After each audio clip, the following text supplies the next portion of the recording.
কিছু জানানো হয়েছে? না, আমি দলকে এটা জানানোর প্রয়োজনীয়তা নেই। তার কারণ হচ্ছে এটা নয় যে আমি দল ত্যাগ করে বিরাট কিছু করলাম। দল তো আমি একজন সমর্থক হিসেবেও থাকতে পারি, কর্মী হিসেবে। আমি তো এখন জাস্ট একজন কর্মী, আমার তো অন্য কোনো দায়িত্ব নেই। ফলে এটা আমি দলকে জানিয়েছি মৌখিক যে আমি এখন পুরোটাই রাজনীতি থেকে, সক্রিয় রাজনীতি থেকে সরে যেতে চাই। কারণ এই যে পরিস্থিতির মধ্যে রয়েছে, এইগুলোর সাথে খাপ খাওয়ানো আমার পক্ষে সম্ভব নয়।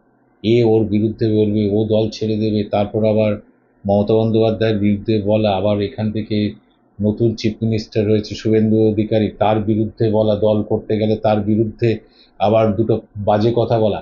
রাজনীতি আমি পছন্দও করি না, আর ওটার মধ্যে আমি থাকতে চাই না। কারণ শুভেন্দু অধিকারীও লড়াকু নেতা, এবং তিনিও প্রচুর পরিশ্রম করেছেন, আমাদের দলই করতেন।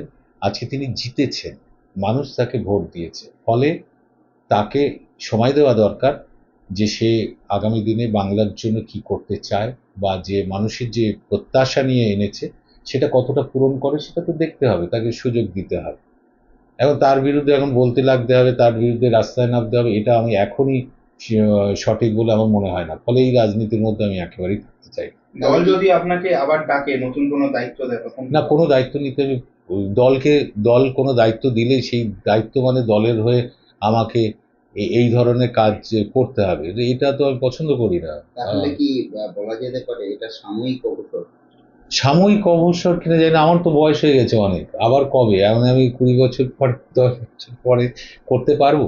এগুলো আমি ভেবে নিয়েছি যে আগামী দিনে থাক না, অনেকটা তো হলো, প্রচুর দিন রাজনীতি করলাম, তো আর করতেই হবে এমন কোনো কথা নেই। তবে রাজনীতিক আলোচনায় কিন্তু আমি থাকবো, কারণ করবো কিছু তো করতে হবে। কিন্তু এই যে লড়ালড়ির রাজনীতি, যে লড়ালড়ির মধ্যে ফাউল আছে প্রতি মুহূর্তে, এই ফাউলের রাজনীতির সাথে আমি একমত নই।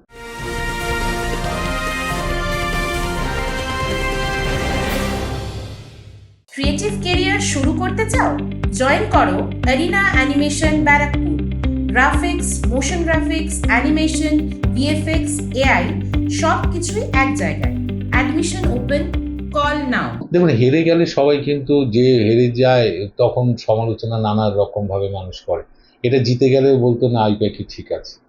তো এখন যার যা ক্ষোভ আছে সেই ক্ষোভটার কথা বলছি, ওসবের মধ্যে আমি ওই নিয়ে আলোচনা করতেও চাই না। অভিষেকের মতো চেষ্টা করেছে, তবে আরও বেশি করে দলের নেতাদের সাথে, জেলা লেভেলের নেতাদের সাথে সরাসরি তার যোগাযোগ থাকলে আমার মনে হয় ভালো হতো। সেই জায়গাটায় বিরাট অভাব ছিল, খামতি ছিল। হ্যাঁ, এটা একটা বিরাট খামতি ছিল। দিদিকেও অনেকে পায়নি, সরাসরি পায়নি দিদিকে, এটা একটা বিরাট খামতি ছিল কিন্তু দলের মধ্যে। একেবারেই ব্যক্তিগত স্তরের প্রশ্ন, আপনার পুত্র বিভিন্ন সময় দেখা গেছে সভা সমিতিতে যাচ্ছে, ভবিষ্যতে তাহলে সে কি রাজনীতিতে থাকবে? না, ও একেবারে ছাত্র এখন, ও ভালো বলে, দারুণ স্পিচ রাখে, ফলে ও রাজনৈতিক পরিস্থিতি সম্বন্ধে ওয়াকিবহাল আছে। ও বক্তব্য রেখেছে বহু জায়গায়, অনেকে প্রশংসা করেছে। ও তো পড়াশোনা করবে, এখন এই রাজনীতি করার কি আছে? রাজনীতি পড়াশোনা ছাড়া হয় না। ও আগে ভালো করে পড়াশোনা করুক, উচ্চশিক্ষা নিক, তারপরে ও ঠিক করবে আগামী দিনে রাজনীতি, কি রাজনীতি করবে, কোন রাজনীতি করবে সেটা পরে ঠিক করবে। ওর এখন রাজনীতি করার প্রয়োজনীয়তা নেই। ও এখন স্টুডেন্ট, ও খুব ভালো স্টুডেন্ট। মেঘবেলা লাইভে আপনার পছন্দের টিভি চ্যানেলস সম্পূর্ণ বিনামূল্যে, শুধুমাত্র মেঘবেলা ব্রডব্যান্ডের কানেকশনের সঙ্গে। মেঘবেলা ব্রডব্যান্ড, বাংলার ঘরে ঘরে। উত্তর 24 পরগনা ও তার আশপাশের এলাকার মানুষের সেবায় ক্যাথ ল্যাবের মতো অত্যাধুনিক সুবিধা নিয়ে পরিষেবায় ব্রতী সারদা মাল্টি স্পেশালিটি হাসপাতাল।